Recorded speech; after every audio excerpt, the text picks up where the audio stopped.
ওং নমঃ শিবায়, ওং নমঃ শিবায়, ওং নমঃ শিবায়। নমস্কার বন্ধুরা, আপনাদের সকলকে জানাই সুস্বাগতম। আশা করছি আপনারা প্রত্যেকে ভগবান বা ঈশ্বরের কৃপায় ভালো আছেন, সুস্থ আছেন।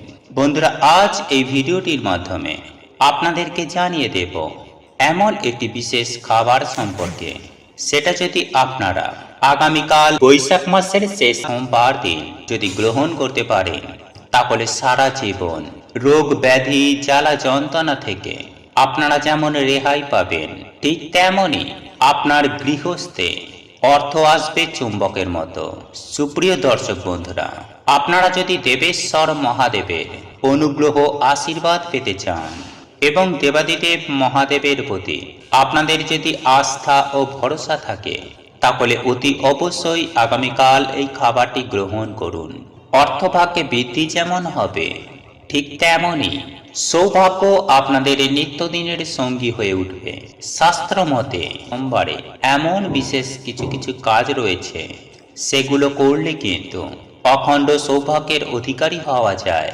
তাই আজ আমি আমার এই ভিডিওটির মাধ্যমে আপনাদেরকে জানিয়ে দেব যে আপনারা আগামীকাল এমন কি কি কাজ করলে এবং কি কি বেস্ট উপায় রয়েছে, সেগুলো অবলম্বন করলে জীবনটা কতটা সুন্দর ও সাফল্যময় হয়ে ওঠে, এই প্রত্যেকটি বিষয়ই আমি আপনাদেরকে সুন্দরভাবে স্টেপ বাই স্টেপ জানিয়ে দেব। এবং আমি আপনাদের কাছে অনুরোধ করব যে আপনারা মনোযোগ সহকারে এই ভিডিওটি শেষ পর্যন্ত দেখুন, কারণ এই ভিডিওটি আপনাদের জন্য যথেষ্ট উপকৃত এবং সমৃদ্ধ হতে চলেছে। আমি সুনিশ্চিতভাবে বলতে পারি যে আপনারা এই ভিডিওটি দেখে উপকৃত ও সমৃদ্ধ হবেন, এবং তা যদি হয়ে থাকেন তাহলে অতি অবশ্যই ভিডিওটিতে একটি লাইক করবেন এবং দেবাদিদেব মহাদেবের বিশেষ কৃপাদৃষ্টি লাভ করতে কমেন্টে হর হর মহাদেব অবশ্যই লিখে জানাবেন। এবং ভিডিওটি আত্মীয় পরিজন বন্ধু বান্ধবীদের সাথে শেয়ার অবশ্যই করবেন। বিশেষ করে যারা দেবাদিদেব মহাদেবের ভক্ত, তাদের উদ্দেশ্যে অতি অবশ্যই ভিডিওটি আপনারা শেয়ার করবেন, যাতে করে দেবাদিদেব মহাদেবের আশীর্বাদ ও কৃপা তারাও পেতে পারে, সারা জীবন সুস্থ নিরোগ থাকতে পারেন। পরিশেষে এই ধরনের বাস্তুশাস্ত্র, ধর্মশাস্ত্র, তন্ত্রশাস্ত্র রিলেটেড ভিডিও দেখার জন্য চ্যানেলটি সাবস্ক্রাইব করুন এবং পাশে থাকা বেল আইকনটি অন করে রাখবেন। চলুন এইবার ভিডিওটির মূল আলোচনায় প্রবেশ করা যাক। বন্ধুরা, এই উপায় বা ক্রিয়াটি করলে আপনারা গাড়ি চাইলে গাড়ি পাবেন, আবারও বাড়ি চাইলে বাড়িও পাবেন। আপনি যদি ঋণগ্রস্ত হয়ে থাকেন, তাহলে এই উপায় বা ক্রিয়াটি অবশ্যই একবার করুন। যদি আপনারা অক্লান্ত কঠোর পরিশ্রম করার পরেও পর্যাপ্ত অর্থ উপার্জন করতে পারছেন না, বা অর্থ উপার্জন করলেও সেই বহু কষ্টের উপার্জিত অর্থ কোনো না কোনোভাবে জলের মতো বেরিয়ে যাচ্ছে, তাহলেও আমি আপনাদেরকে বলবো যে আপনারা এই উপায় বা ক্রিয়াটি সামান্য 1 টাকার বিনিময়ে একবার করে দেখুন। তাহলে দেবাদিদেব মহাদেবের অশেষ কৃপা দৃষ্টি আপনার এবং আপনার পরিবারের ওপর সদা সর্বদাই থাকবে। বন্ধুরা, আপনারা যদি সত্যি মনে বিশ্বাস রেখে এই সামান্য 1 টাকা খরচ করে নিজের ঘরের শিবলিঙ্গের ওপর এই জিনিসটি রেখে দিতে পারেন, তাহলে এই জগৎ সংসারে আপনাদের মান সম্মান এবং আপনার পরিবারে আর্থিক সচ্ছলতা অতি অবশ্যই বৃদ্ধি পাবে। দেখুন বন্ধুরা, একথা সত্য যে অর্থ ছাড়া আজকের দিনে আর কিছুই নেই। বন্ধুরা, আপনারা প্রত্যেকেই জানি যে যার অর্থ আছে তার সমাজে মান সম্মান রয়েছে, পরিবারে ভালোবাসা রয়েছে। কিন্তু কারোর যদি অর্থ হাতে না থেকে থাকে, অর্থাৎ পর্যাপ্ত পরিমাণে টাকা পয়সা যদি না থেকে থাকে, তাহলে কিন্তু সে যত ভালোই ব্যক্তি হোক না কেন, তাকে কিন্তু সেই রকমভাবে পরিবারের সদস্যরাই বলুন বা বাইরের জগতের মানুষদের কথাই বলুন, একটা সম্মানের চোখে খুব একটা দেখে না। সুতরাং আমরা দিন রাত অক্লান্ত কঠোর পরিশ্রম করি এই উপার্জন করার জন্যই, কিন্তু শুধু অক্লান্ত কঠোর পরিশ্রম করে গেলাম আর আমরা ধনবান হয়ে যাব, এমনটা নয় বন্ধুরা। আমাদের জীবনে আর্থিক সচ্ছলতা রাখতে চাইলে পরিশ্রমের পাশাপাশি আমাদের ভাগ্য আমাদের সহায় থাকা দরকার। আর এই ভাগ্যকে নিজেদের সহায় রাখতে বিভিন্ন প্রকার উপায় বা ক্রিয়ার অবলম্বন করা প্রয়োজন, যার ফলে আপনার ভাগ্য আপনার সহায় হবে। দেখুন বন্ধুরা, আপনারা যদি অল্প পরিশ্রমে প্রচুর অর্থের মালিক হতে চান, তাহলে অবশ্যই একবার এই উপায়টি মনে ভক্তি ও বিশ্বাসের সাথে করে দেখুন, ফলাফল পাবেন হাতে নাতে। হ্যাঁ বন্ধুরা, আপনি রাতে করবেন, সকালেই তার অনুভব বুঝতে পারবেন।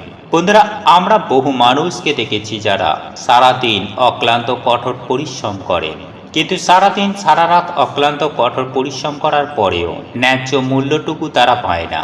আবার অনেকেই আছেন যারা অল্প পরিশ্রমে প্রচুর টাকা উপার্জন করেন। আর এখানেই প্রশ্ন হলো, এমনটা কেন হয়?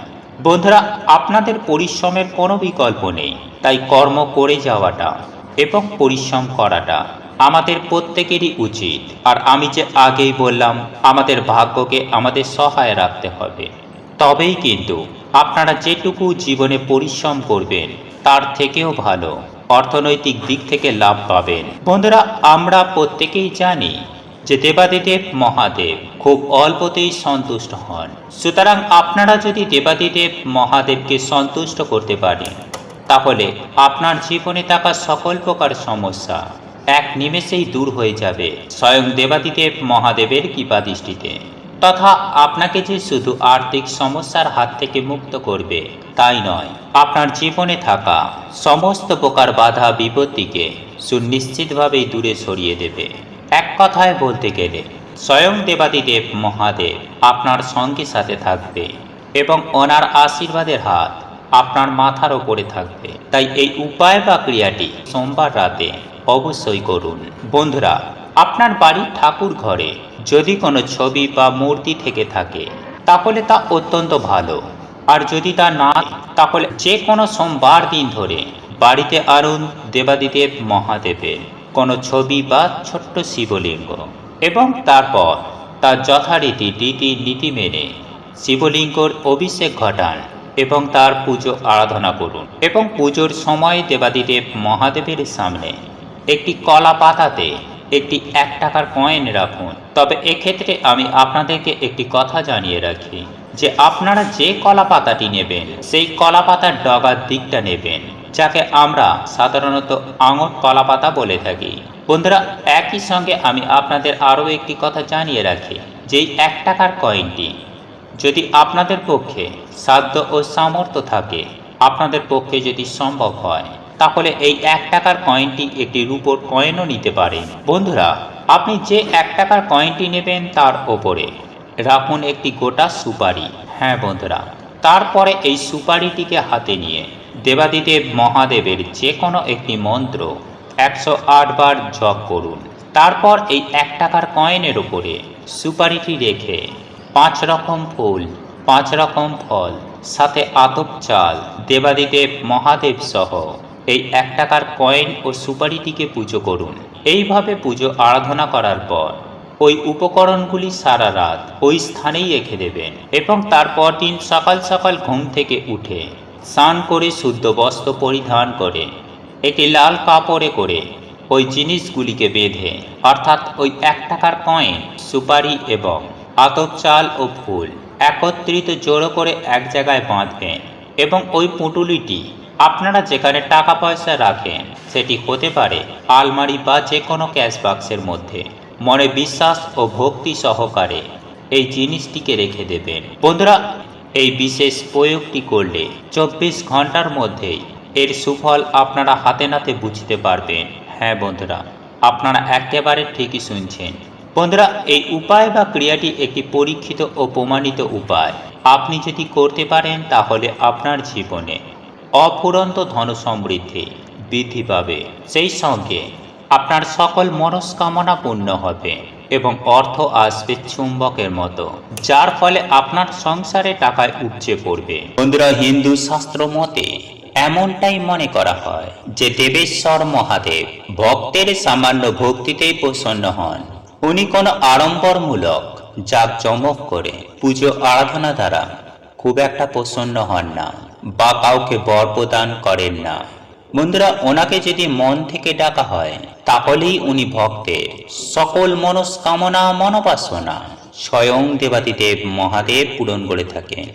সুতরাং আপনারা অতি অবশ্যই দেবাদিদেব মহাদেবকে অপরাজিতা ফুল, বিল্বপত্র এবং জল সহযোগে অভিষেক করবেন এবং অতি অবশ্যই একটি বিষয় মাথায় রাখবেন যে আপনারা কিন্তু দেবাদিদেব মহাদেবের পুজো আরাধনা করবেন উত্তর দিকে মুখ করে।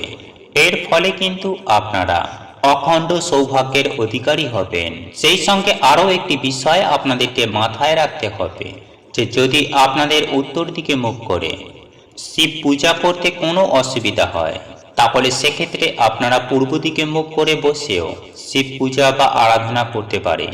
এরই পাশাপাশি আমি আপনাদেরকে জানিয়ে দেব আর আপনারা এই একটি উপায় অবশ্যই অবলম্বন করতে পারেন, আর তা হলো আপনারা আগামীকাল একটি শুদ্ধ গাওয়া ঘিয়ের প্রদীপ অবশ্যই দেবাদিদেব মহাদেবের মূর্তি বা শিবলিঙ্গের কাছে প্রজ্বলিত করবেন।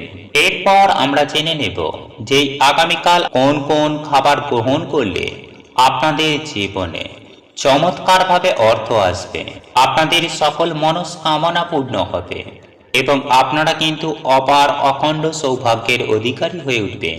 দেখুন বন্ধুরা, আগামীকাল সোমবার দিন শিবের ব্রত পালন করুন বা না করুন, অতি অবশ্যই আলো চাল, মুগ ডাল, আলু ও অন্যান্য সবজি সহ সিদ্ধ করতে হবে একত্রে। বন্ধুরা, আপনারা হয়তো হব্বিষ্যির কথা শুনেছেন। এখানে সৈন্ধব লবণ, গাওয়া ঘিয়ের ব্যবহার করতে হয়। ভুল করেও এক্ষেত্রে সামুদ্রিক লবণ ব্যবহার করবেন না এবং অতি অবশ্যই তামা কিংবা পেতলের হাঁড়িতে এই রান্না করতে হয়। তবে যদি আপনাদের কাছে পেতল বা তামার কোনো হাঁড়ি বা পাত্র না থেকে থাকে সেক্ষেত্রে আপনারা মাটির হাঁড়িতেও রান্নার ক্ষেত্রে ব্যবহার করতে পারেন এবং যে রান্নাটি আপনাদের তৈরি হবে সেই খাবারটি আপনারা কিন্তু সপরিবারে গ্রহণ করবেন। দেখুন বন্ধুরা, আপনাদের মনে প্রশ্ন আসতেই পারে যে যারা ধরুন গাওয়া ঘিয়ের খাবার খান না তারা কি সরষের তেলের ব্যবহার করতে পারেন? এক্ষেত্রে আপনাদেরকে বলে দিই, এই বিশেষ রন্ধন প্রক্রিয়া কখনোই সরষের তেলের ব্যবহার করা হয় না। এইভাবে আপনারা যদি আগামীকাল সোমবার দিন অন্ন গ্রহণ করেন এবং এই খাবারটি খাবার সময়ে যদি দেবাদিদেব মহাদেবের নাম স্মরণ করেন এবং নিজের যাবতীয় দুঃখ কষ্ট দেবাদিদেব মহাদেবকে জানান তাহলে অতি অবশ্যই আপনাদের আর্থিক ভাগ্যে উন্নতি হবে, অর্থ আসবে চুম্বকের মতো। তবে আগামীকাল এই উপায়টি আপনাদের অবলম্বন করতে হবে আর এর ফলেই কিন্তু বেস্ট রেজাল্ট পাবেন। বন্ধুরা, আপনারা যখন এই উপায় বা ক্রিয়াটি করবেন তখন অতি অবশ্যই স্নান করে শুদ্ধ বস্ত্র পরিধান করে শ্রদ্ধাচার হয়ে তবেই এই উপায় বা ক্রিয়াটি আপনাদেরকে করতে হবে। বন্ধুরা, একই সঙ্গে আমি আপনাদেরকে এটাও জানিয়ে রাখি, যখন আপনারা এই অন্ন গ্রহণ করবেন তখন কোনো ধাতব বা কোনো থালায় গ্রহণ করবেন না। এক্ষেত্রে আপনাদেরকে কলা পাতার ব্যবহার করতে হবে।